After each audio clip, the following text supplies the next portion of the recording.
Thank you, Emily. Our staff at In Business Las Vegas recently reported on the increase of social networking use in the growth and promotion of small businesses. For details on the advantages and disadvantages of the evolution, we summon Greenspun Interactive Senior Editor Johnny Katz. John, describe some of those changes for us.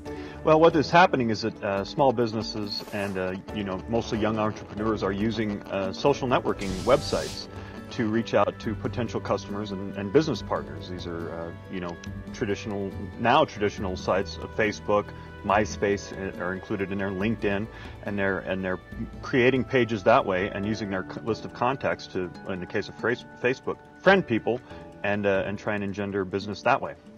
Unlike Yelp, Facebook has privacy settings, so right. These businesses feel like they can control some of their image. Yeah, that's right. It's kind of a delicate situation because these sites, by their very nature, are organic in the way that you can communicate.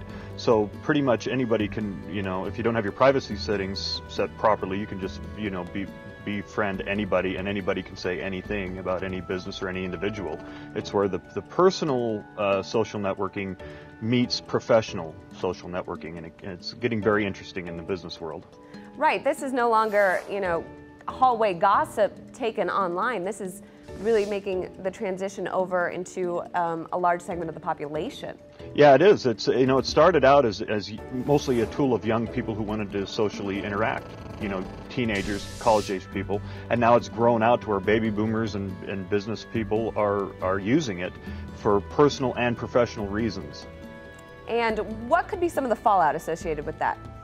Well, you could have instances where somebody who's using their personal Facebook account has friended maybe a potential employer, somebody who's looking for information after a job search or during a job search, and that person can access that person, the would-be employee's Facebook page, and that person's Facebook page might have all kinds of crazy information on it that they might not want the potential employer to know about. You might have lived in 12 states in 10 years and been divorced 6 times, and you like to skateboard on the weekend in some kind of reckless way or whatever, and that might not be something you want somebody looking over your professional resume to know about.